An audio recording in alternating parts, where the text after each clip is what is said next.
Toda dificuldade, todos os sinais, na verdade, eles são oportunidades para recomeçar, melhorar, crescer. Porque enquanto houver vida, houver esperança, capacidade para lutar, tudo que você quiser, qualquer meta, você pode alcançar. Mas o segredo, irmão? Mano, o segredo está em nunca desistir.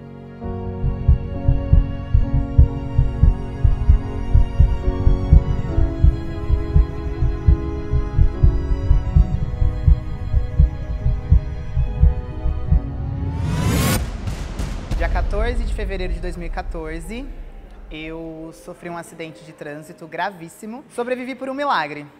E aí foi nesse dia que eu resolvi lutar. Fraturei os 2 joelhos, rompi o ligamento. Eu estava no meio de uma preparação, então ia ser meu primeiro campeonato. Mesmo os médicos dizendo que eu nunca mais ia conseguir fazer um agachamento na minha vida, por exemplo, que eu não ia conseguir treinar, que eu não ia conseguir mais voltar na minha rotina, eu decidi que todos os dias da minha vida eu ia lutar para eu me recuperar. 2017 foi o ano que eu decidi competir, o ano que eu decidi entrar no esporte de cabeça, assim, mas também eu sabia que eu não teria tanto suporte. Nesta época eu passava por um problema financeiro, eu tive que entrar em 2 trabalhos para eu poder manter minha faculdade, poder pagar as contas de casa. Eu comecei a trabalhar com 15 anos já, como jovem aprendiz, e eu percorri toda a empresa que a minha mãe trabalhava em todos os setores, até que eu caí na área do jurídico. E poder mudar a vida de uma pessoa, para mim, abriu meus olhos. Que eu nasci prematuramente, com 7 meses, mas o baque da minha vida, que foi o momento que eu falei assim, nossa, foi o momento mais difícil, que foi o momento assim que foi um divisor de águas na minha vida, foi a separação dos meus pais. Quando eu tinha 13 anos. Nessa idade, eu tive depressão, porque eu sempre fui muito ligada ao meu pai, e quando ele saiu de casa, eu achei que tudo ia desmoronar.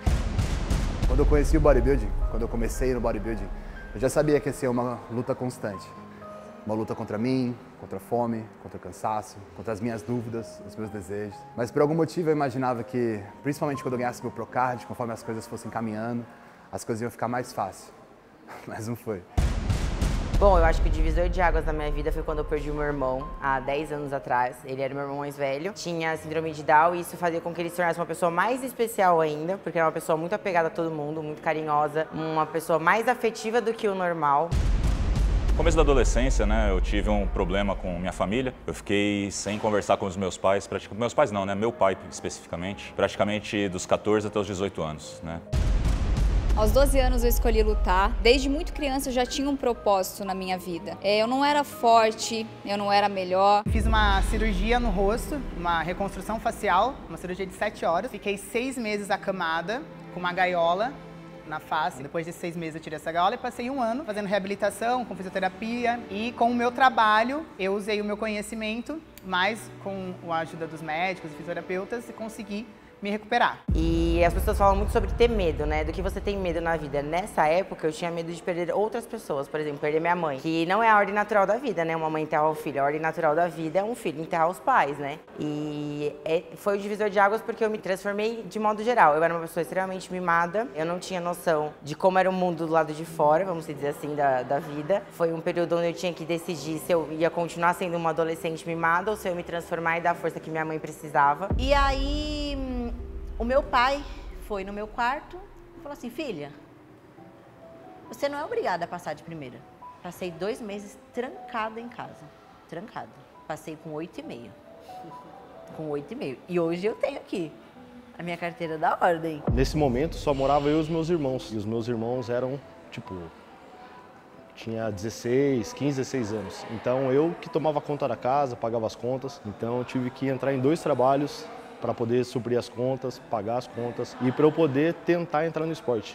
Foi onde Deus começou a abrir as portas para mim e foi aí que eu vi que eu tinha nascido para isso. E foi uma época muito difícil porque a gente passava muita dificuldade também. Meus pais são comerciantes e nessa época a loja estava indo bem mal, né? Eu enchia 2, 3 bolsas com doce, bala, tudo que era possível e ia vender na escola. Por várias vezes, cara, vários momentos, isso aí foi o que ajudou a complementar a renda. Eu passei um bom tempo, assim, tendo muito só oi e tchau com meu pai, até o dia que eu passei no vestibular e falei, tô indo embora. E aí foi uma coisa que ele meio que se ligou, tipo, pô, Eu acho que por que continuar com essa briguinha idiota, né? E aí quando eu me vi em depressão, foi o momento mais difícil da minha vida, porque eu realmente pensei em tirar a minha vida, eu pensei que aquilo era o fim. E para muitas pessoas que não conhecem a depressão, falam assim, nossa, isso daí ela tá inventando. E não é. E foi nesse momento que eu resolvi lutar, que eu resolvi entrar para academia. E era só naquele momento de treino que eu deixava de pensar nas coisas ruins da minha vida. Era o único momento em que eu não sentia tristeza, eu não me sentia fraca. Ali eu me sentia mais potente, mais forte. A vida me testou mesmo logo quando eu peguei meu Procad. Então, em janeiro de 2019, eu tinha acabado de pegar meu Procad e a vida apresentou para mim a situação mais difícil até então. Que foi quando eu voltei para casa, cheguei no Brasil, ansioso pelo futuro, ansioso pelas expectativas e as fantasias que eu tinha quanto ao futuro, e eu cheguei aqui e eu não tinha mais nada. Eu vinha de um projeto social. Meus kimonos na época, eles eram todos emprestados, eu não tinha kimono. E naquela época, não que hoje não seja difícil, mas naquela época era muito mais difícil você conseguir ter um kimono. E eu era muito criança ainda, os meus pais não tinham condições de investir no esporte que é o jiu-jitsu. Mas eu tinha aquele sonho, eu me dediquei, eu me esforcei. E no ano de 2017 foi o ano que eu provei. Em 2017 é como se eu estivesse relembrando esse momento agora. Que foi o ano que eu fui campeã europeia. Foi como se eu não tivesse nem acreditado que eu ganhei, porque eu enfrentei tanta coisa, tantas pessoas duvidando de mim, que eu colocava aquilo na minha cabeça. 5 anos após o acidente, consegui competir, trouxe a medalha para o Brasil, trouxe uma medalha para a Dragon, né, para a Dragon Pharma, e hoje, com o meu trabalho, com a minha história de superação, eu motivo e inspiro milhares de pessoas. Desde então,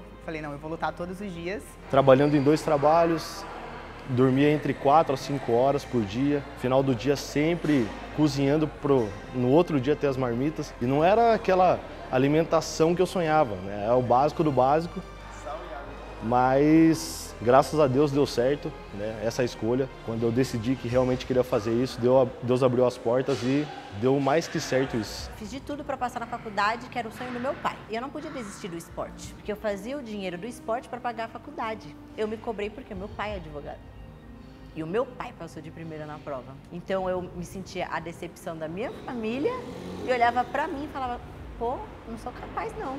E foi nesse momento que eu falei assim, é aqui que eu quero ficar. Já faz 11 anos que eu treino, eu não saí do esporte até hoje, conheci várias outras modalidades, mas realmente o esporte me curou. E hoje eu faço isso com as pessoas também. Eu gosto de demonstrar para elas que elas são fortes o suficiente para fazer o que elas querem. Minha família tinha passado pelo momento mais devastador até então, onde tudo que eu tinha mesmo era a camisa que eu estava vestindo, o meu Procad, uma família inteira para ajudar e de alguma forma tentar manter o meu sonho vivo.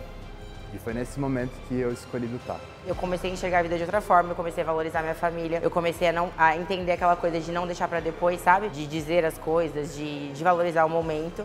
E acho que muito do que eu sou hoje foi essa perda.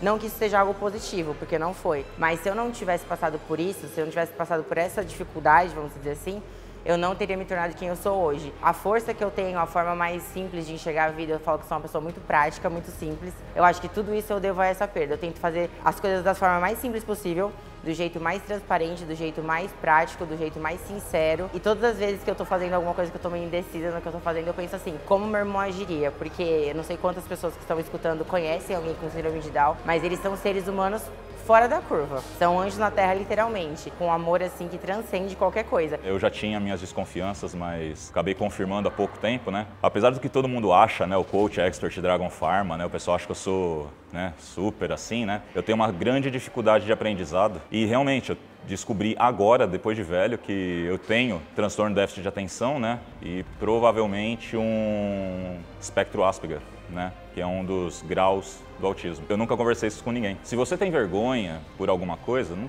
tenha mesmo. Escolha lutar, independente. Procure pessoas que te apoiam nessa luta, porque elas vão fazer muita diferença para você. Eu quase desisti, por pensar que eu não era capaz, por prestar mais atenção no que os outros iam achar de mim do que eu achava de mim. Colocava aquilo na minha cabeça, que eu não ia ganhar, que eu era inferior porque eu vinha de uma cidade de interior, que a minha equipe era pequena. Eu olhei no placar assim e faltavam 14 segundos. Era 14 segundos que eu precisava resistir, que eu precisava ficar ali, que eu precisava manter. Era uma luta ali, eu já ia ganhar, já estava na final, já ia pra final. E eu não acreditava que eu consegui. A hora que eu olhei pro placar, deu 0. Eu olhei assim... Eu Não dá. É muita emoção você conquistar o primeiro lugar. Não tem sensação melhor. O que me fortaleceu foi o esporte. Foi através da musculação, que é onde eu me agarrei totalmente e quis lutar para conseguir retomar, para conseguir competir. Por quê? Eu me perguntava por quê? Mas por que eu? Foi gravíssimo. Minha amiga que estava comigo no carro faleceu, eu estava dirigindo. E hoje eu sei os pra quês aconteceu, entendeu? Pra que aconteceu? Então, tanto quando acontece uma tragédia assim na vida de alguém, não só essa pessoa, mas todo mundo que está ao redor é para alguém aprender com alguma coisa, é para ter um aprendizado.